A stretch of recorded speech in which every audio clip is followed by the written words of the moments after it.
Assalamualaikum warahmatullahi wabarakatuh. Selamat pagi rekan-rekan sekalian. Kita kembali lagi bertemu di salah satu video pembelajaran mata kuliah Asas-Asas Hukum Tata Negara.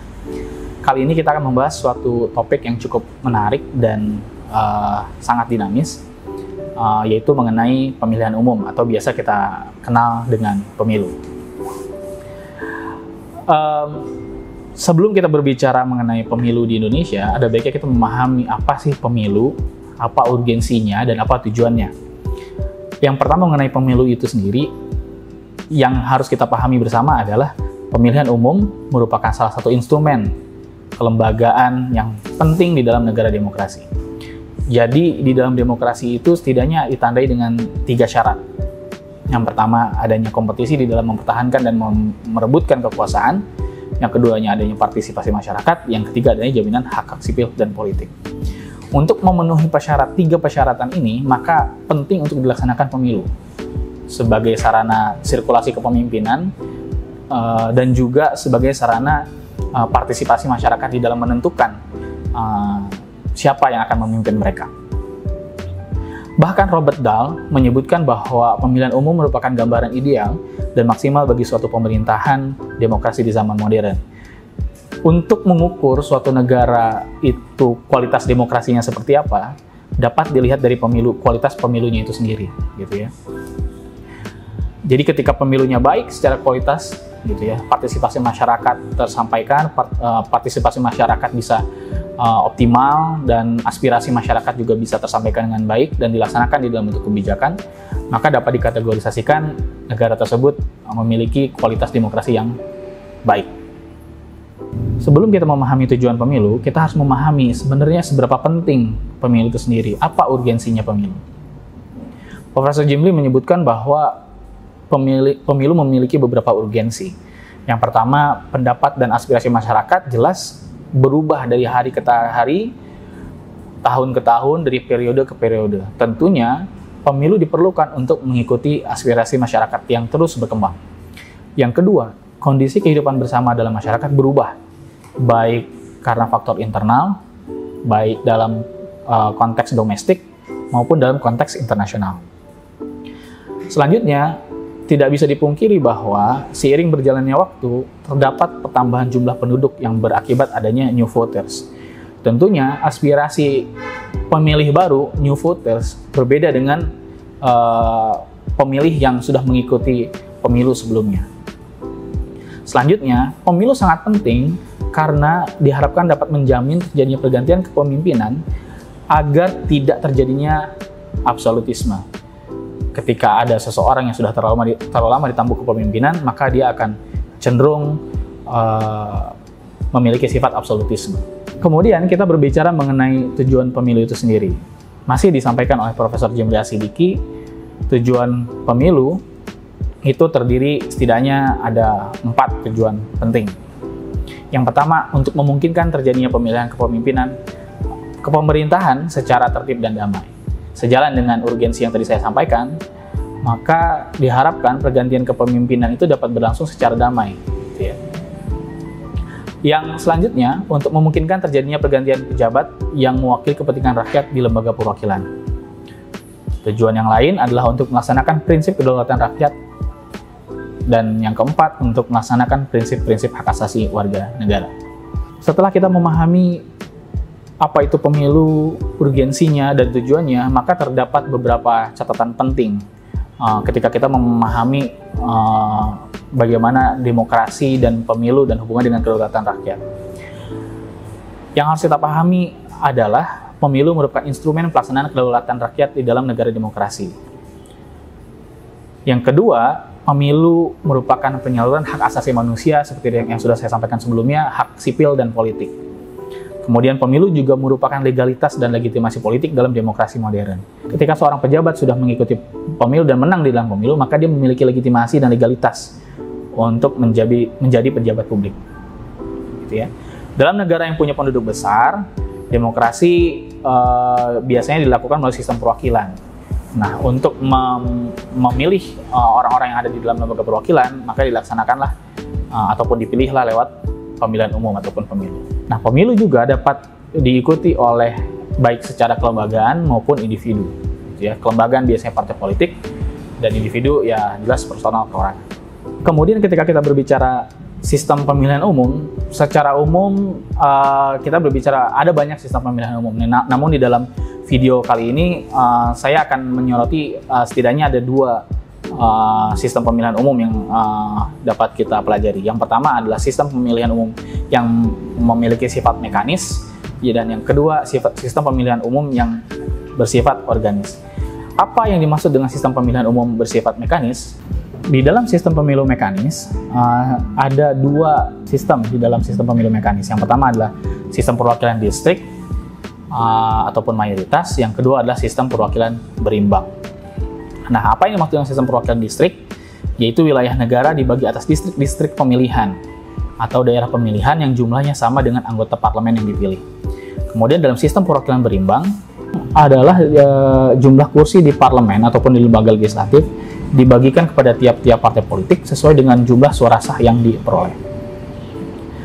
Nah, di dalam sistem distrik biasa disebut juga single member constituency, tetapi ada juga yang memakai istilah single member district. Pada dasar ya, sistem distrik ini merupakan sistem pemilihan di mana suatu negara dibagi menjadi beberapa daerah pemilihan. Tadi sudah saya sebutkan ya. Dengan demikian, satu distrik ataupun satu daerah pemilihan akan menghasilkan satu wakil rakyat, dan kandidat yang memperoleh suara terbanyak di suatu distrik maka akan menjadi wakil rakyat terpilih. Sedangkan kandidat yang memperoleh suara lebih sedikit maka suaranya tidak akan diperhitungkan atau dianggap hilang, walau sekecil apapun selisih perolehan suara yang ada, sehingga dikenal istilah the winner takes all atau sistem mayoritas. Dalam perkembangannya tentu tidak hanya satu saja gitu ya. Di dalam sistem distrik misalkan ada jatah setiap masing-masing distrik cuma 2 ataupun cuma 3, maka hanya kuotanya hanya 3 lah gitu ya. Tergantung sistem pemilu di negara tersebut, distrik yang seperti apa. Kemudian ketika kita berbicara sistem perwakilan proporsional, sistem perwakilan proporsional lahir untuk menjawab kelemahan dari sistem distrik itu sendiri. Sistem proporsional merupakan sistem pemilihan yang memperhatikan proporsi seperti namanya, atau perimbangan antara jumlah penduduk dengan jumlah kursi di suatu daerah pemilihan. Dengan sistem ini, maka dalam lembaga perwakilan, daerah yang memiliki penduduk lebih besar akan memperoleh kursi yang lebih banyak di suatu daerah pemilihan. Begitupun sebaliknya, daerah yang memiliki penduduk yang lebih kecil akan memiliki perwakilan yang lebih sedikit. Nah, sistem proporsional juga mengatur tentang proporsi antar jumlah suara yang diperoleh oleh suatu partai politik yang kemudian dikonversikan menjadi kursi yang diperoleh partai politik tersebut. Kemudian di dalam sistem perwakilan proporsional dibagi lagi menjadi beberapa sistem. Di dalam kesempatan kali ini saya akan menjelaskan dua sistem, yaitu single transferable vote dan juga list system ataupun sistem daftar, di mana pemilih diberikan kesempatan untuk memilih pilihan yang diberikan oleh partai politik misalnya.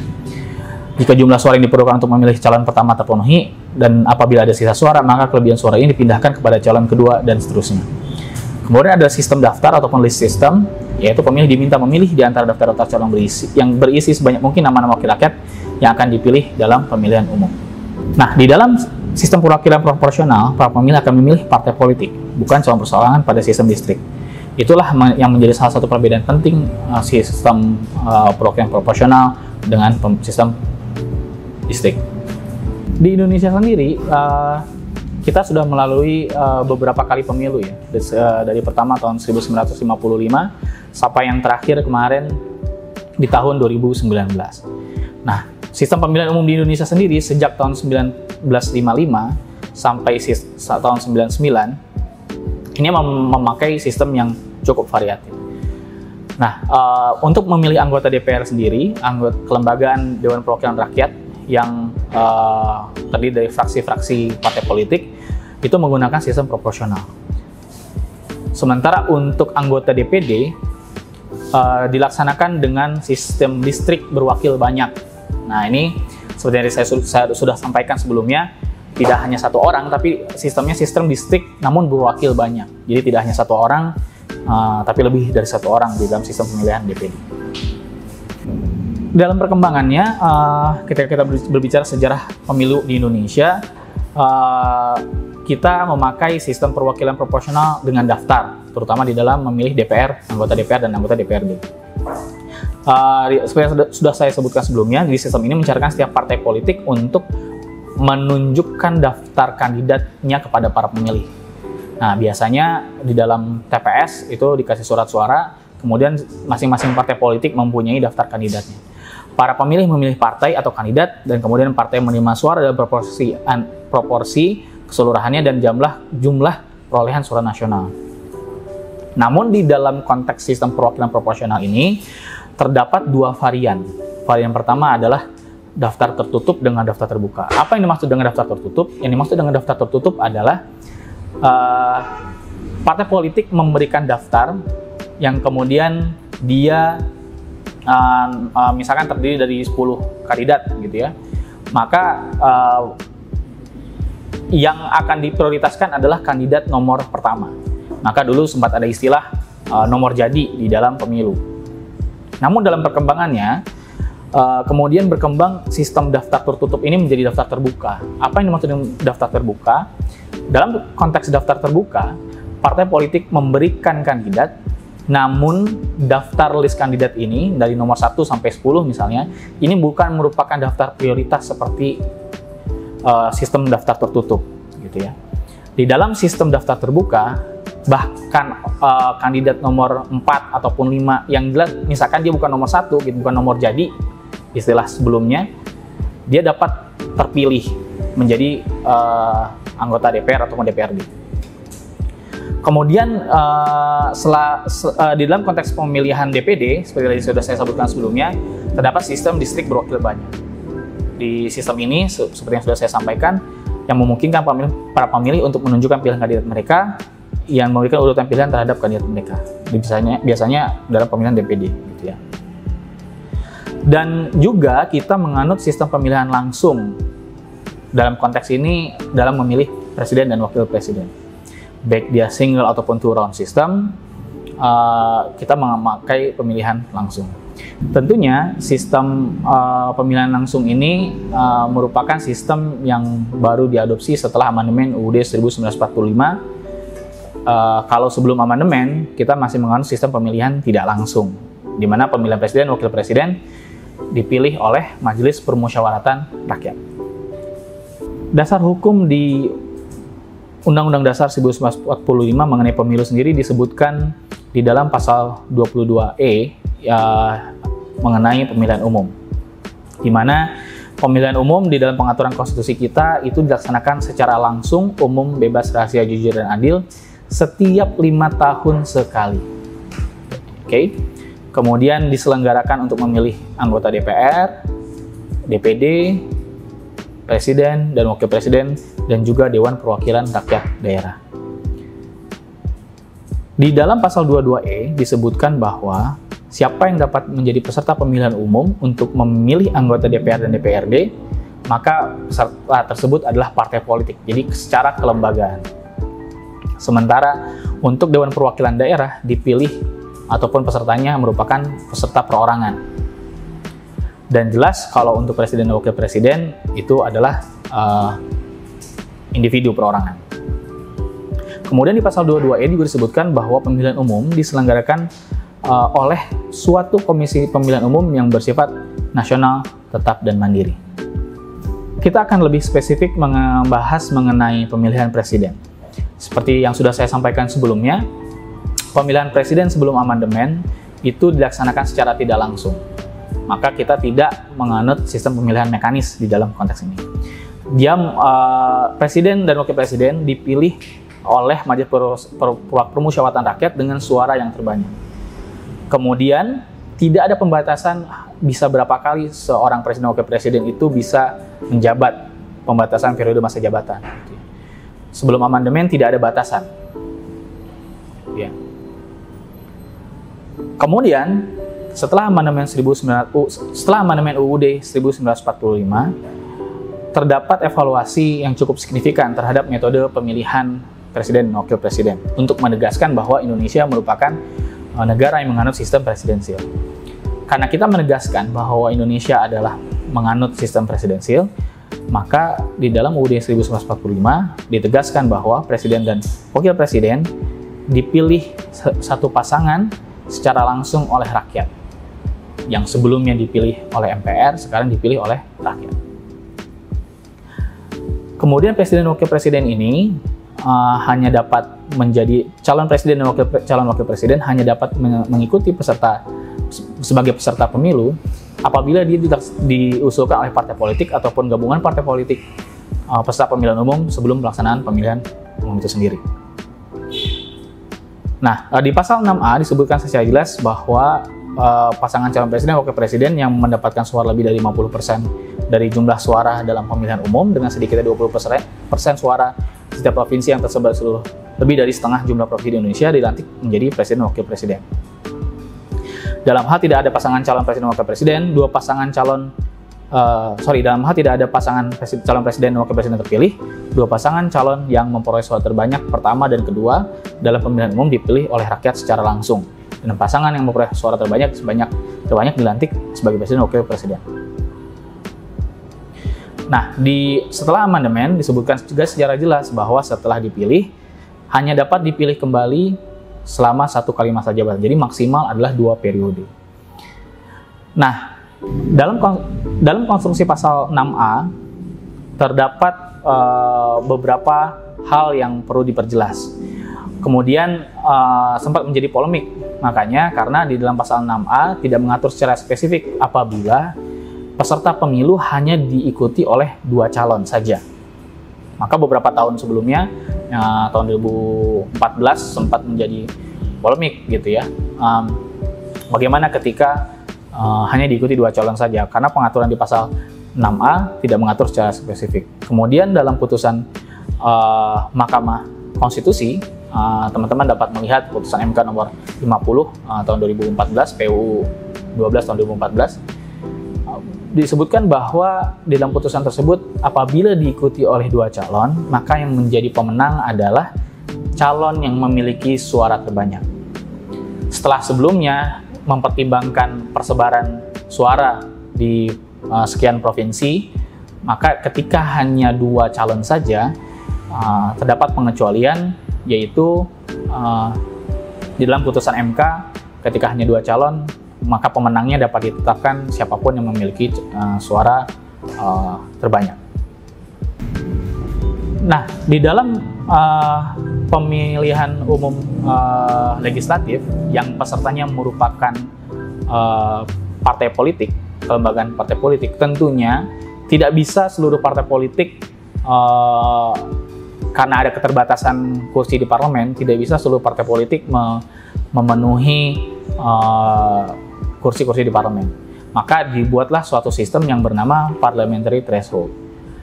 Sebelumnya, parliamentary threshold berkembang dari yang hanya 2%, kemudian 3%, sampai terakhir 4% di Undang-Undang 7 2017. Apa yang dimaksud dengan parliamentary threshold? Parliamentary threshold adalah suatu ambang batas perolehan suara bagi partai politik untuk dia dapat masuk dan menduduki kursi di parlemen.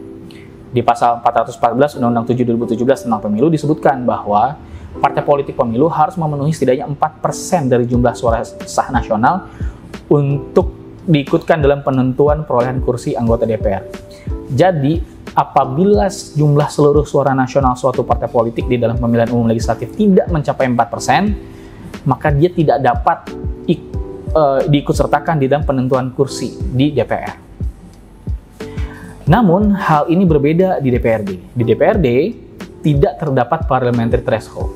Di DPRD sendiri, seluruh partai politik peserta pemilu apabila dia mencapai suara yang ditentukan untuk mendapatkan suatu kursi, maka dia dapat diikutkan dalam penentuan perolehan kursi anggota DPRD, provinsi, dan DPRD kabupaten kota. Makanya dapat kita lihat di beberapa kabupaten kota ataupun provinsi terdapat anggota-anggota partai politik atau fraksi-fraksi anggota-anggota legislatif DPRD yang partainya tidak ada di partai nasional, di DPR pusat. Kemudian ketika kita berbicara pelaksanaan pemilihan umum, kita tidak bisa terlepas dari siapa yang menyelenggarakan pemilihan umum itu sendiri. Di pasal 22E ayat 5 UUD 1945 pasca amandemen disebutkan bahwa pemilihan umum diselenggarakan oleh suatu komisi pemilihan umum yang bersifat nasional, tetap, dan mandiri. Frase suatu komisi pemilihan umum, ketika kita melihat ini dalam konteks tafsiran konstitusi, ini tidak merujuk pada suatu lembaga spesifik. Karena K-nya kecil, P-nya kecil, dan U-nya kecil. Maka komisi pemilihan umum di sini dapat diartikan menjadi siapapun lembaga yang menyelenggarakan pemilihan umum. Di dalam beberapa putusan Mahkamah Konstitusi sudah disebutkan bahwa penyelenggara pemilu itu adalah Komisi Pemilihan Umum yang K besar, P besar, dan U besar, Badan Pengawas Pemilu, dan juga DKPP ataupun Dewan Kehormatan Penyelenggara Pemilu. Hal ini juga dijelaskan secara lebih rinci di dalam Undang-Undang 7 2017 mengenai pemilihan umum. Terdapat bab yang khusus mengatur mengenai penyelenggara pemilu, yang mengatur dan membahas mengenai kewenangan KPU, kewenangan Bawaslu ataupun Badan Pengawas Pemilu, dan kewenangan Dewan Kehormatan Penyelenggara Pemilu. Komisi Pemilihan Umum ataupun KPU merupakan lembaga penyelenggara pemilu yang bersifat nasional, tetap, dan mandiri. Dia yang bertanggung jawab dalam operasional pemilu di Indonesia, dari Sabang sampai Merauke.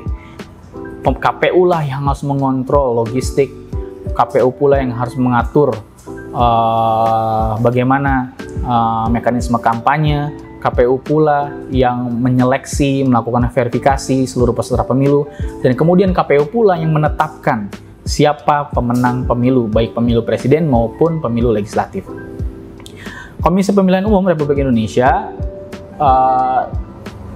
pusatnya ada di Ibu Kota Negara Republik Indonesia, kemudian KPU juga dapat membentuk KPU di provinsi, KPU kabupaten kota, dan juga dapat membentuk struktur sampai struktur yang terkecil, gitu ya, dapat mengkoordinir dan memastikan bagaimana mekanisme pemilu bahkan sampai level tempat pemungutan suara. Selain Komisi Pemilihan Umum, kita juga mengenal Bawaslu ataupun biasa kita ketahui sebagai Badan Pengawas Pemilu.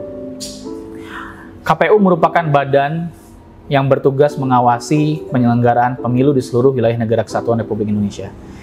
Jadi jelas bedanya ya, KPU adalah penyelenggara teknis, sementara Bawaslu seperti namanya, dia yang mengawasi, supervisory board, gitu ya, dia mengawasi pelaksanaan pemilu. Pengawasan ini dilakukan oleh Bawaslu, baik di tingkat nasional, di tingkat provinsi, tingkat kabupaten kota, sampai di tingkat kecamatan, desa, bahkan pengawas pemilu di luar negeri, gitu ya. Nah, Bawaslu juga memiliki wewenang di dalam konteks administrasi. Ketika ada permasalahan administrasi, itu bisa ke Bawaslu. Lembaga lain yang penting untuk dipahami adalah Dewan Kehormatan Penyelenggara Pemilu. Dewan Kehormatan Penyelenggara Pemilu ataupun biasa disingkat DKPP merupakan lembaga yang bertugas menangani pelanggaran etik penyelenggara pemilu dan merupakan satu kesatuan fungsi penyelenggaraan pemilu. Secara sederhana, DKPP mengawasi KPU dan juga Bawaslu. DKPP dibentuk untuk memeriksa dan memutus aduan dan ataupun laporan adanya dugaan pelanggaran kode etik yang dilakukan oleh anggota KPU provinsi, anggota KPU kabupaten kota, anggota Bawaslu provinsi, anggota Bawaslu kabupaten dan kota. DKPP dapat memberikan sanksi, baik berupa surat peringatan sampai sanksi pemecatan sebagai anggota KPU ataupun Bawaslu. Ketiga lembaga ini cukup unik karena formasi kelembagaan antara KPU, Bawaslu, dan DKPP dapat dibilang sebagai salah satu kekhasan kelembagaan ataupun format struktur kelembagaan negara pemilu di Indonesia, dan dapat juga menjadi contoh di pelaksanaan penyelenggaraan pemilu di negara lain. Cukup sekian dari saya penjelasan mengenai sistem pemilu dan sistem pemilu di Indonesia. Mudah-mudahan kita dapat berdiskusi di kelas masing-masing bersama dosen-dosen bersangkutan. Terima kasih. Assalamualaikum warahmatullahi wabarakatuh.